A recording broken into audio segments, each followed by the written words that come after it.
Good afternoon and welcome to this episode of Safety Culture Solutions, brought to you by Safety Culture Strategies. I'm Mike Kinney, your host. Each of our episodes, we touch on different facets of safety culture because there's so many of them. We've had so many amazing guests, PhDs, retired shuttle pilots, the list goes on. And every once in a while, we're really lucky that I get what I call a true practitioner of safety. Someone's in the trenches every day and they've been there, they've done that, and more importantly, they've learned how to share their experiences. And today we have such an individual with us. It is Jason Maldonado. He is the owner of Relentless Safety, co-founder of the Safety Justice League, and author of A Practical Guide to the Safety Profession, The Relentless Pursuit. He has over 17 years experience working in safety and health roles throughout a variety of industries. Beginning as an explosive safety technician while serving in the U.S. Air Force, oh yeah, explosive safety, that'll get your attention. He developed a passion for teaching the importance of working safely and helping others figure out how to accomplish that mission. After transitioning from the military, Jason spent time in heavy civil construction, chemical weapon demilitarization, electrical transmission and distribution, food manufacturing, and tech. All of his experience have helped shape his unique perspective of the state of the modern safety professional and ignited a passion to help peers truly make the workplace safer. In addition to being a certified safety professional, CSP, Jason's a safety management specialist, SMS, certified occupational hearing conservationist, COHC, and certified reliability leader, CRL. Jason, welcome to the show today, and thank you for taking time out of your busy schedule to fit us in. Absolutely. We're thrilled to have you on the show. How are you doing today, sir? Man, I'm great. I kept listening to all these intros of all these great people. Like, I don't have a PhD. Yeah, but you know what? I've lived through the profession for 17 years, so I guess that's something. And that is a big deal because I tease that, like, we've been, you heard me before, we had a lot of PhDs on. I've got other ones that, hey, Mike, I want to get on the show. And they have a lot of that theoretical insight, yes, which is, I think, really critical to helping set the foundation for some of these different processes and new techniques and what's truly providing value. But I put you guys at that same level because you figured out how to apply it and, more importantly, how to share that application with others so that they can replicate your success. So that was sort of the interesting thing that sort of led me down the path to where I am today, because I've listened to those PhDs and the philosophers and the people that have really just come up with amazing industry transcending theories, right? And they're great. And then the question becomes, well, how do I do that in real life? And that's a challenge, because most of the time we've never done any of these things. We know that it could work and it could be really great, but how do we do that? So I've always had sort of a passion to bridge that gap. I'm not an academic by any stretch of anyone's imagination, but I think I'm smart enough to kind of decipher it and bring those messages, bring those lessons and learnings to the field and help people actually make it work in real life. That's the key for me. Excellent. And you're a really active guy. So you've got them, check my notes, Relentless Safety, co-founder of the Safety Justice League. And so in the middle of that going on, you have time to author your latest book, and it's getting some pretty serious props, as I recall, brother. Yeah, I mean, it's done really well. The book has been, and I've got a copy of it. It's the Practical Guide to the Safety Profession. Perfect. My souvenir, right? It's been one of those experiences that sort of blew my mind, and I didn't have any expectations, so I think that was a good part of it. Perfect. But the funny part of it was that I've always, for my whole life, I've said I wanted to be a writer. I was, I wrote little creative stories when I was a kid, and I conned my parents. I think it was like seventh grade or something, late 80s, early 90s, somewhere in there. And I conned my parents into letting me take this correspondence course. And they would, literally, there was no internet or anything like that. So they would send you this like binder, a 3-ring binder full of assignments. And you had to correspond with your teacher. And it was like for college credit or something. And, it was like this big thing that I was all into. It cost way too much money. But it was called the Institute of Children's Literature. And I remember that vividly because it cost so much. But then I never did anything with it. Like, I had all these great ideas and this I wanted to be a writer. And I remember a couple of years ago sitting on my dad's front porch, and we were having a couple drinks and just reminiscing about stuff. And I was telling him about my mentor from back in Vegas, when I lived and worked there. And I was reminiscing about some of these stories. He's since passed on, and these are just fond memories for me. So I'm retelling the stories. I told my dad these stories 100 times, and I was like, you know what? I'm sorry. I'm getting all nostalgic and everything. I don't. You've heard it before. I'll quit. And he goes, no, you need to write these down. These are great stories. I'm like, yeah, I will someday. And he goes, no. You've always said you wanted to be a writer. You got me to waste all that money on that stupid correspondence course. I would imagine that by the time I see you again in 2 weeks, you should have 2 chapters done. And that was it. Wow. He did tell me that I'm not getting any younger too, so that was fun. That's why I tell people a lot of time, because I've got my latest book out, Navigating Your Safety Culture Journey. And sometimes just getting the first few pages down, and then you kind of get the rhythm. I want to touch real briefly, because we always have some topics we want to talk about. I'd like to have the viewers learn a little bit more about Relentless Safety and the Safety Justice League, because I think that Justice League is that kind of a cadre of your peers, and you guys have a chance to do fun stuff, right? Oh yeah, we're. Okay. This year has been insane. So it started out as sort of like the pandemic project. But I'll start at the beginning, actually. So I actually wrote the book. I wrote a practical guide, The Relentless Pursuit. And then I had a decent following on LinkedIn, and I'd been out and around in the industry for a while. I'd done some speaking engagements and whatnot. But, I'm definitely not one of those like rock star circuit speakers or anything like that. And I wasn't a best-selling author by any means. So I started like just brainstorming ways that I could get the message out. So I kind of write in a very tongue-in-cheek, humorous way. I'm very sarcastic. I'm very lighthearted. But I also like to sort of like stick you at the end with something just either heavy-hitting or, punch you in the face kind of moment. And I've found through writing like that people really jive with the humor and the fun of it. And then you get to the end and they're like, whoa, well, crap, I wasn't expecting that.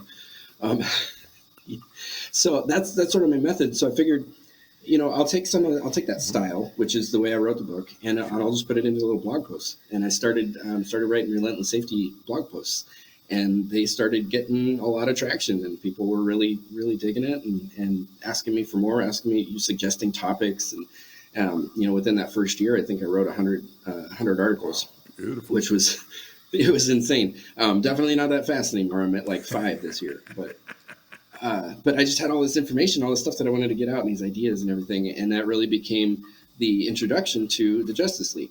Because as I was growing that following and really investing a lot into Relentless Safety, at the same time, my co-hosts, Abby Ferry and Jason Lucas, and there was a couple others at the beginning who are no longer with us, but they were doing sort of the same. Jason with his videos, he does something called the Social Media Safety Minute. Abby does a lot of outreach stuff and training and speaking and teaching, and we were all sort of on our own path. And Jason actually called me up one night. Very convenient that we're both named Jason. Makes it easy to remember our name. He called me up one night and he goes, "Man, I love what you're doing. I love what Abby's doing. I love what the other ones are doing." And he goes, "But nobody's collaborating. Nobody's working together toward a common goal. We're all sort of out for ourselves in this thing." And I see that in safety and health. By and large, you already talked about the PhDs and the guy. We're all in it for ourselves. We're all out to make our name, and that doesn't really serve, especially the younger generation that's coming up. That was maybe where I was 10 years ago, or maybe is where I was 10 years ago, and they don't have anybody to go to because it's such a like lone wolf type field that there's just no outlet. There's no resource. But some of these people have such great ideas and such great insight, but they're not empowered to use them or speak out about them. So that's really where the Justice League came from. We started out making videos, just little dumb, cell phone videos. We'd hold up our phone and answer questions from our audience or questions that we asked each other, and people really latched onto it. And with one of the first videos that we put out, somebody made a joke saying something to the effect of, "Man, you guys are all great on your own, but together you're like the Justice League of Safety." And I thought it was funny. I also was very scared of that idea because I don't want people to think that I think I'm a superhero, because that's ridiculous. But what we really latched onto was this idea that there needs to be a community, there needs to be a resource and outlet where we can bring great ideas to the forefront and start moving our profession forward. So that's my passion. Perfect. So great segue in talking about sharing of ideas and what can help others. So from your kind of boots on the ground perspective, what's some attributes that reflect a positive safety culture? So attributes that reflect a positive safety culture, the number one go-to for me is when you don't have to fight for it, right? And we've all experienced that as safety practitioners. You walk in and you sort of like get that used car salesman vibe.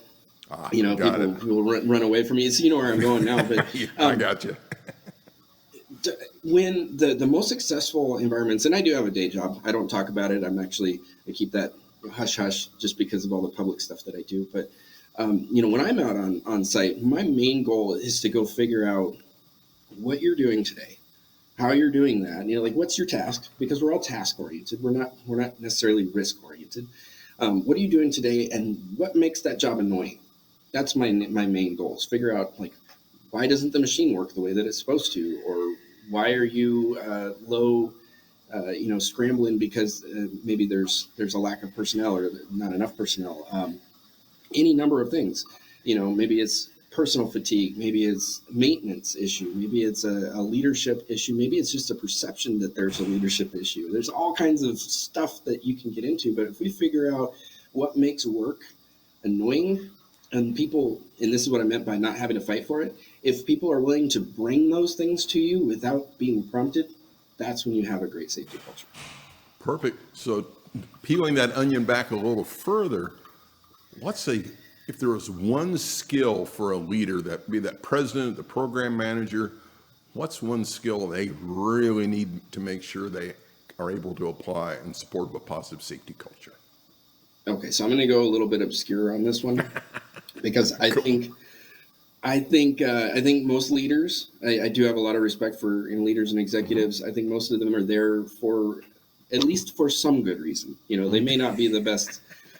They were good at something at some point, right? And they got their, we'll assume they got there on their merit. Yes. I know that's not always the case, but if a leader in a position like that, who is admittedly removed from the workforce, in terms of their life experience, if they can understand that point, that their life experience is different than their workers, and figure out how to relate, then they're going to be a really successful leader. Because then it's not going to be about my resolve or my philosophy or my convictions. Or perfect example, I had a very passionate leader, vice president of a manufacturing facility, who was a good guy. He really did like people and want the best for people, but it didn't come across. And it was things as simple as saying, gathering an all hands meeting and giving a heartfelt thank you for all the overtime and all the extra work that people were putting in because we were, headcount was down and all this other stuff. And it was such a great message. And then you get to the end and he goes, but we have a plant to run. So like, dude, you just ruined it. So if a leader can understand that their needs, their experience, their life, and their perspective of life is 180 degrees different, then that's a starting point that they can use to relate, to empathize, and to become a leader that truly can support their people for what they need, not what they think they need.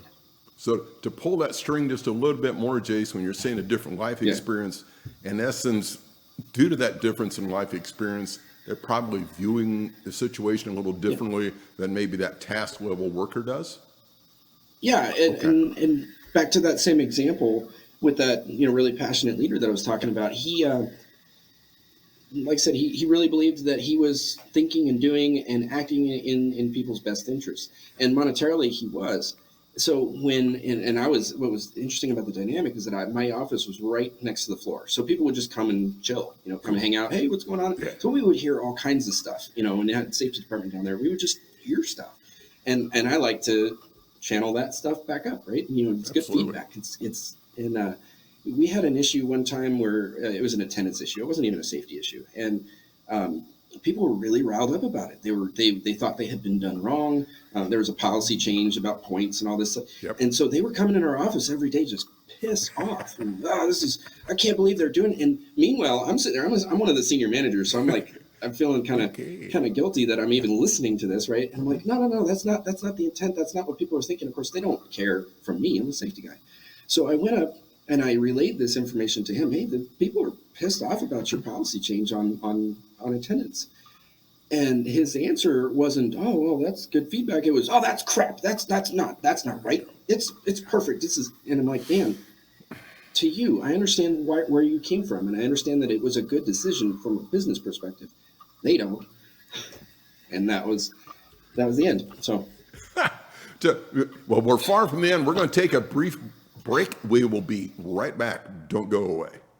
Safety Culture Strategies provides world-class safety culture and safety program management consultative services for clients throughout the United States. Whether your company is pursuing Voluntary Protection Program STAR designation, ISO 45001 certification, or considering a comprehensive review of your current safety programs and processes, Safety Culture Strategies brings hands-on experience combined with a unique perspective that readily translates from senior management to task-level personnel. This collective skill set provides you with a very insightful health check of your overall safety management system that can also assist with reducing injuries and attrition, as well as increasing profitability. Safety Culture Strategies is also certified to provide Ziegler Institute employee engagement training and leadership coaching. When combined with established relationships with federal and state regulators, Safety Culture Strategies is uniquely positioned to assist the safety culture efforts of any company. For additional information, visit www.scstrat.com or call us at 702-780-1410. After all, every company has a safety culture, but is it the culture you want? And over the weeks, we're learning there's lots of different ways to look at your safety culture, because everybody wants a good one or a positive one, but there's a lot of subtleties in it. And having people like Jason with us, so getting back on screen here in just a second. All right. Yeah.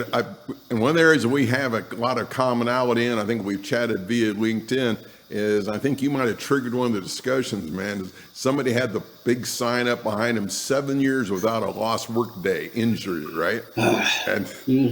And for all my viewers, we get senior team members that watch us. They will watch us 2 or 3 times later, maybe a month later or more. And I apologize if we ruffle your feathers, but what I've learned over the years, Jason, I got to bounce it off you, with the best of intentions, that can inadvertently send the wrong message, right? I don't even think it can. I think it absolutely does and will. It's the wrong way to manage safety. Like, let's put it this way. And I think it's great that we celebrate those wins, that we celebrate that nobody's getting hurt at our work sites. We need to message it differently. And there's a couple things that I want to highlight. I'll get to one of them here in a minute. But the sign, right? The this many days since last, or this site has been safe since Tom left, or whatever it is.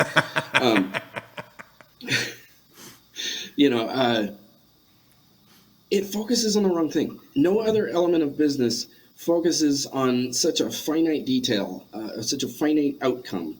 Because if you look at that, and it's a great accomplishment to say that we've had this many days and years and whatever. Let me flip it a little bit. Let's say in tech, you have a relatively low impact operation, right? So you're replacing, we'll say, processors or memory cards. Makes it easy. We're replacing memory cards. They do this thousands of times a day in thousands of facilities every day, all day, 24/7. It never stops.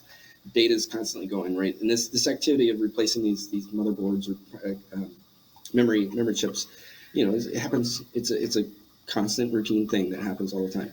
Well, lo and behold, eventually it is going to happen. Somebody's going to get an injury. We'll say somebody gets shocked while they're putting it in there, or taking one out, putting one back in.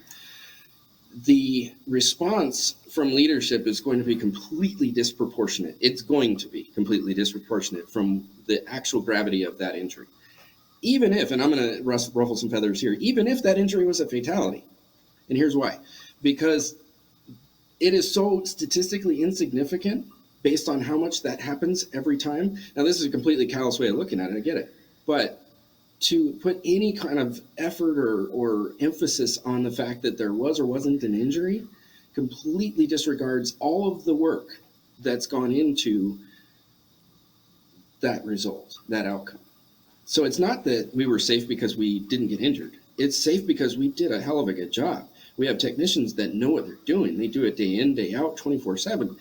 And most of the time, nothing bad happens. So let's celebrate that. And that's always the hard part. That's the thing that is really, really hard to quantify. So I get the challenge. The second thing, and I'm adding on to this, but the thing that I wanted to cover or talk about is this idea. It goes right along with the sign. This idea that all accidents are preventable. If that were true, we wouldn't have jobs. Yes. It's not a debate in my mind. It really isn't. My job isn't to prevent accidents. It's to figure out how to make it so that you don't die when one happens. And that's the key. And I think we get so wrapped up in Band-Aids and scrapes and cuts and bruises and all these like philosophical feel-good mantras and slogans that we forget and therefore disconnect from the people that we're supposed to be serving.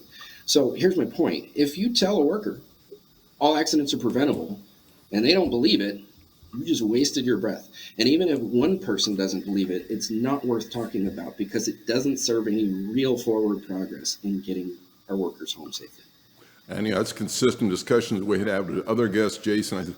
One of the things I figured out over the years, I read a lot. I'm just fascinated with some of the books out there, including your most recent one, is that there's always the potential for human error.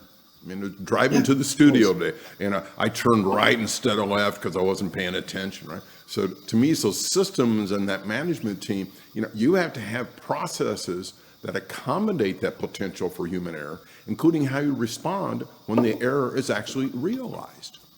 Yeah. I'm sorry, could you repeat that question? Yeah, once the thing we're talking about is recognizing the potential for human error and how management responds when the error does occur.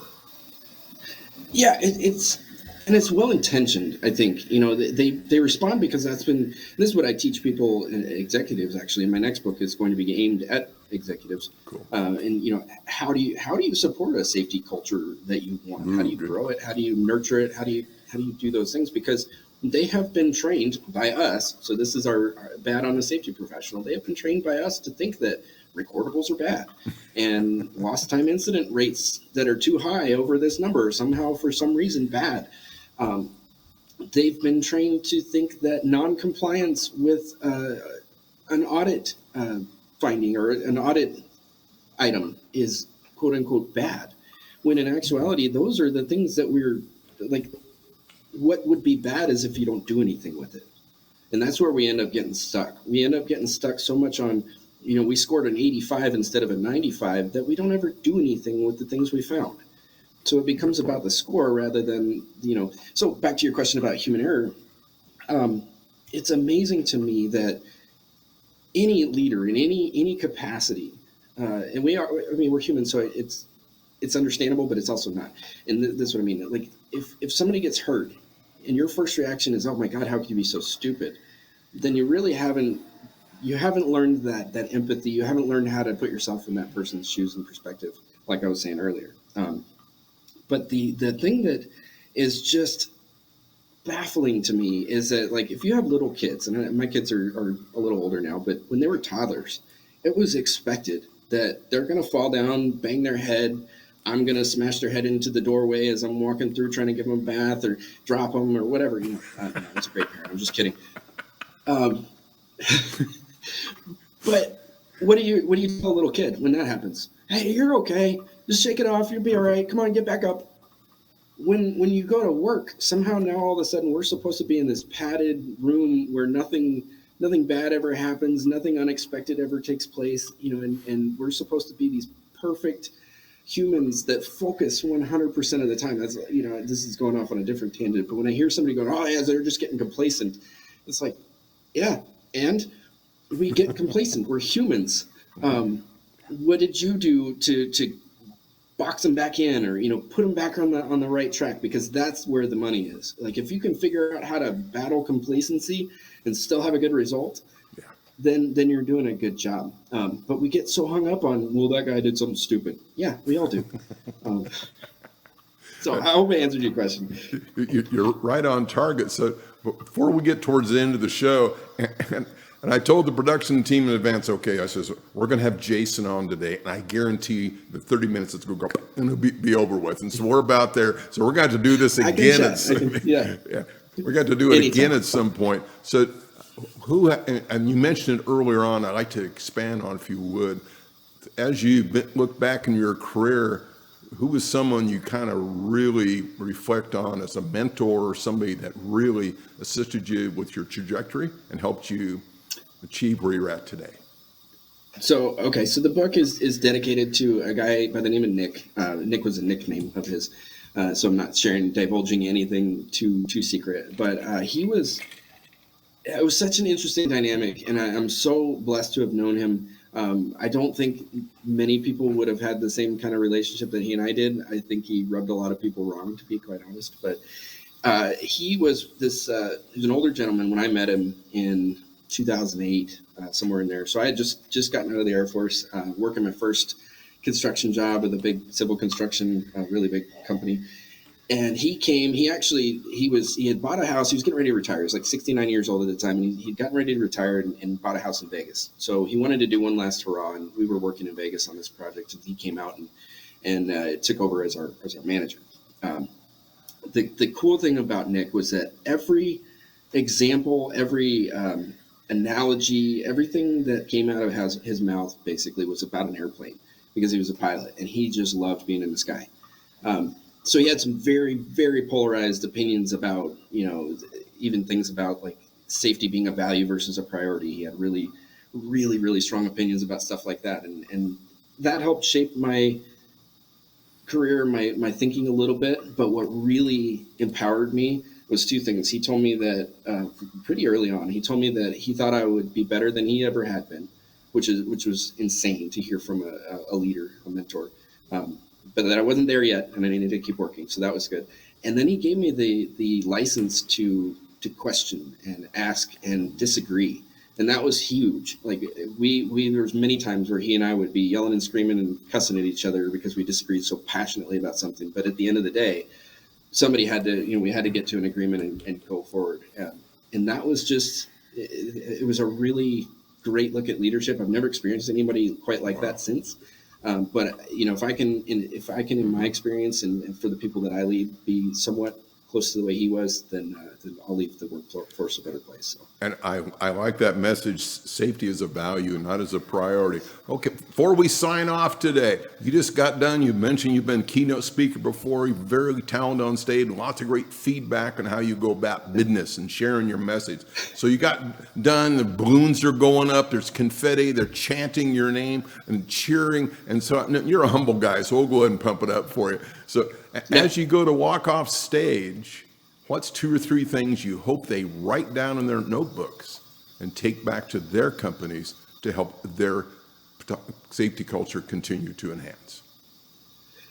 So most likely, if I'm speaking, we're going to have talked at some point about the most boring topic in the world, which I love, but it's writing and the composition of your writing. And I'm not talking about sentence structure and English and grammar, and those things are important, but if I'm given a presentation, one of the things that I always focus on, and I think it's key in building a solid foundation for your program, is building manuals and procedures that people will actually use, which is few and far between. Most of the time, they're just like, yeah, they're on the shelf. We have those things.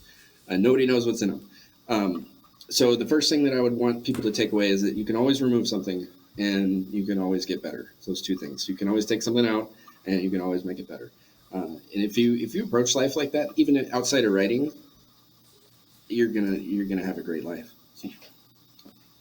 Excellent. Well, I can't thank you. If you got to check out everything Jason Maldonado has got going on, author of Relentless Safety, go back through it again, co-founder of Safety Justice League, and you got to check out his latest book, A Practical Guide to the Safety Profession, The Relentless Pursuit. That concludes this week's show. And people ask me, says, Mike, before I do that, hey, Jason, how do people get a hold of you? I almost walked away from that one. I'm on all the media platforms. Okay. You can find me. Probably LinkedIn's the easiest. Just Jason Maldonado on there, Jason A. Maldonado. But you can go to relentlesssafety.com. You can go to safetyjusticeleague.net. You can find the Safety Justice League podcast on all major podcatchers, anywhere you listen. And we would love to have you join the community. So come on. Excellent. So make sure to check out everything he's got going on, lots of activities. And I've become a fan of the Safety Justice League. They do some good stuff and they bring some edge to this. I think it's really important, and they capture some different thoughts. Well, that concludes this week's episode. Yeah. That concludes this week's episode. I'm Mike Kinney, your host. Everybody goes, well, Mike, how do we get a hold of you? Well, thank you for asking. You can check out my website at www.scstrat.com. You can send me an email. Here's an easy one, mike@scstrat.com. Or you can call me at the office, 702-780-1410. Until next time, enjoy your safety culture journey and always have the courage to embrace change. Until next time, be safe out there.